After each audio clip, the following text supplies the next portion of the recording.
নমস্কার। আশা করি দর্শক বন্ধু আপনারা সবাই সুস্থ আছেন, সাবধানে আছেন। তার সঙ্গে আমার ইউটিউব চ্যানেল অবশ্যই ফলো করছেন। আর আমার ইউটিউব চ্যানেল মানেই হচ্ছে বিভিন্ন ধরনের রাশি নিয়ে আপনাদের সামনে উপস্থিত হয়। আর রাশি অনুযায়ী আপনাদের জীবন কেমন যাবে। বেশ কিছু রাশি আপনাদের সামনে বলা হয়েছে। এখন যে রাশিটা বলবো মে মাসে সিংহ রাশি জাতক বা জাতিকা। যারা কর্মের সঙ্গে যুক্ত আছেন তাদের ক্ষেত্রে কেমন যাবে আর্থিক জীবন। সবার আগে আসে আর্থিক জীবনের সিংহ রাশির জাতক বা জাতিকা। সিংহ রাশির জাতক বা জাতিকা মে মাসে আপনাদের কিন্তু একটুখানি সমস্যা দেখা দিয়ে দিচ্ছে। কিসের সমস্যা দেখা দিচ্ছে?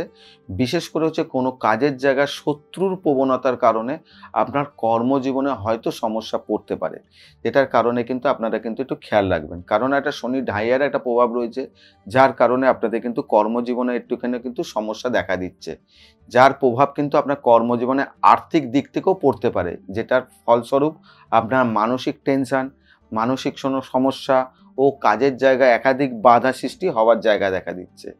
অনেক দিন ধরে চিন্তা করছেন আপনারা কোনোভাবে শেয়ার মার্কেট কিংবা বড় জায়গায় কোনো ইনভেস্টমেন্ট করে ব্যবসাটাকে ডেভেলপমেন্ট করতে চাইছেন, তাহলে আপনাকে বলবো এই সময়টা বড় ধরনের কোনো ইনভেস্টমেন্ট করবেন না, ছোটোর ওপর দিয়ে করে দেখুন, অনেকটা রাস্তা পাবেন। বড় ধরনের করলে পরে হয়তো কোনোভাবে সমস্যা পড়তে পারে।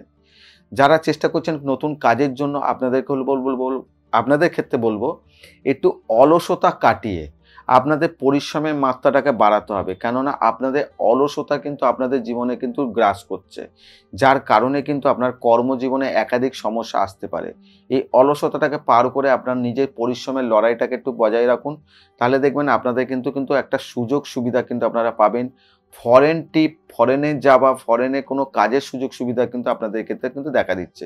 কিন্তু ওভারঅল কিন্তু আর্থিক দিক থেকে শুভ থাকলেও কিন্তু এটা কোনো একটা সমস্যা দেখা দিচ্ছে, বিশেষ করে হচ্ছে শত্রু।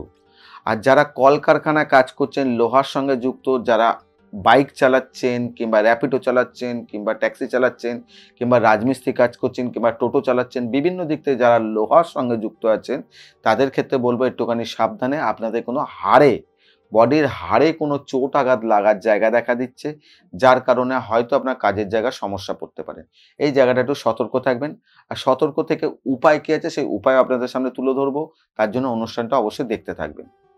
এবার বলবো হচ্ছে দাম্পত্য জীবন। দাম্পত্য জীবনে কেমন যাবে সিংহ রাশির জাতক বা জাতিকা। দাম্পত্য জীবনে কিন্তু পরিবারে বড় কোনো বয়স্ক ব্যক্তি যাদের শারীরিক সমস্যার কারণে আপনাদের কিন্তু আর্থিক ব্যয়, মানসিক টেনশন ও পারিবারিক একটা অশান্তির জায়গা দেখা দিচ্ছে। এর কারণে কিন্তু আপনাদের কিন্তু একটু সমস্যা দেখা দেবে। আপনারা মনে করেছেন অনেক দিন ধরে কোনো জায়গায় ঘুরতে যাওয়া, সেই ঘোরার সুযোগ কিন্তু আপনাদের কিন্তু দেখা দিচ্ছে, যেটা আপনারা ঘুরতে যেতে পারেন। এই জায়গাটা কিন্তু আপনাদের জীবনে সমস্যা সমাধানের রাস্তা পাবে। তার সঙ্গে হচ্ছে আপনারা যদি মনে করেন যে আপনারা কোনো জিনিস অ্যাসেট করতে চাইছেন, কিছু কিনতে চাইছেন, তাহলে অবশ্যই আপনারা 15 তারিখের পরে চেষ্টা করবেন, তাহলে কিন্তু অনেকটা শুভ হবে। বাচ্চা যদি থাকে সিংহ রাশি জাতক বা জাতিকা, আপনাদের যারা বিবাহিত জীবনের মধ্যে যাদের যদি সন্তান থাকে, সন্তানের ক্ষেত্রে একটুখানি চিন্তার ব্যাপার আছে, বিশেষ করে পেটের কোনো সমস্যা সন্তানের হবে, যার কারণে আপনি একটু মানসিক চিন্তা ও আর্থিক ব্যয় হওয়ার জায়গা দেখা দিচ্ছে। ওভারঅল এই জায়গাগুলো রয়েছে, সমস্যা সমাধানও রাস্তা রয়েছে, তার জন্য অবশ্যই অনুষ্ঠানটা দেখতে থাকুন। এবারে বলবো হচ্ছে প্রেম সম্পর্ক। সিংহ রাশির জাতক বা জাতিকার আপনি যারা প্রেমের মধ্যে যুক্ত রয়েছেন তাদের ক্ষেত্রে তো শুভ রয়েছে। আপনাদের প্রেম জীবনটা বিবাহিত জীবনের জায়গায় যেতে পারে, আপনারা পরিবারের সঙ্গে কথা বলতে পারেন, তাহলে কিন্তু আপনাদের প্রেম সম্পর্কটা বিবাহিত জায়গায় কিন্তু যেতে পারে। একটা জিনিস মাথায় রাখবেন, আপনাদের প্রেম সম্পর্কটা দীর্ঘদিন ধরে সমস্যা রয়েছে, অনেক দিন ধরে মতের বিপরীত রয়েছে, কথাবার্তা সেরকমভাবে শান্তি পাচ্ছিলেন না। আপনারা বসে কথা বলুন, আপনাদের সমস্যার সমাধানের রাস্তা এখান থেকে পেয়ে যাবেন। এবারে বলবো হচ্ছে ছাত্রছাত্রীরা, সিংহ রাশির জাতক বা জাতিকা আপনারা কি রঙের পেন ব্যবহার করবেন। সিংহ রাশির জাতক বা জাতিকা আপনারা পেনের যে বডি কালার আছে সেই বডি কালারটা সাদা রঙের ব্যবহার করবেন। তাহলে আপনারা যখন পড়তে বসবেন তখন সাদা রঙের পেন ব্যবহার করে লেখা করবেন, তাহলে দেখবেন আপনাদের পড়াশোনার জায়গাটা অনেকটা শুভ হবে। তার সঙ্গে যখন আপনারা পড়তে বসবেন অবশ্যই একটুখানি হলুদ গুঁড়ো হাতের মধ্যে নিয়ে, ভালো করে হাতের মধ্যে একটুখানি চটকি নিয়ে আপনারা পড়তে বসুন। আপনার সন্তানকে পড়তে বসান, তাহলে দেখবেন আপনার সন্তানের পড়াশোনার জায়গাটা শুভ হবে, বিভিন্ন দিক থেকে সমস্যার সমাধানগুলো পাবেন।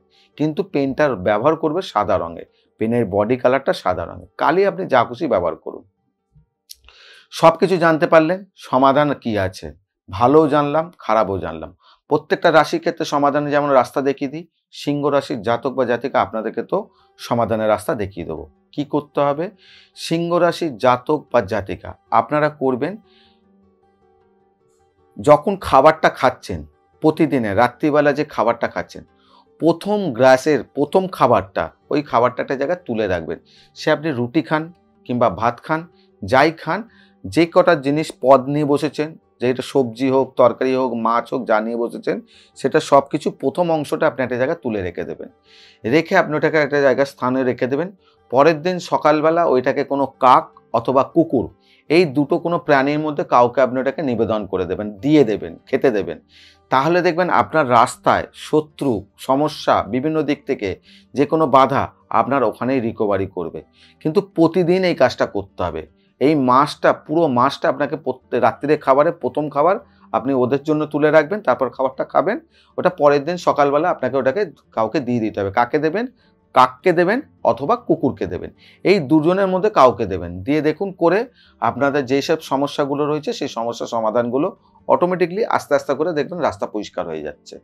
তাই দর্শক বন্ধু, আজকে এখানে বিদায় জানাই। আবার পরের রাশি নিয়ে আপনাদের সামনে উপস্থিত হব। তাই বিদায় জানানোর আগে সবাইকে বলবো সুস্থ থাকবেন, সাবধানে থাকবেন, যেটা বারে বারে বলি, পজিটিভ চিন্তা করবেন, কোনো নেগেটিভ না, আর নিজেকে খুব আনন্দে রাখবেন। নমস্কার।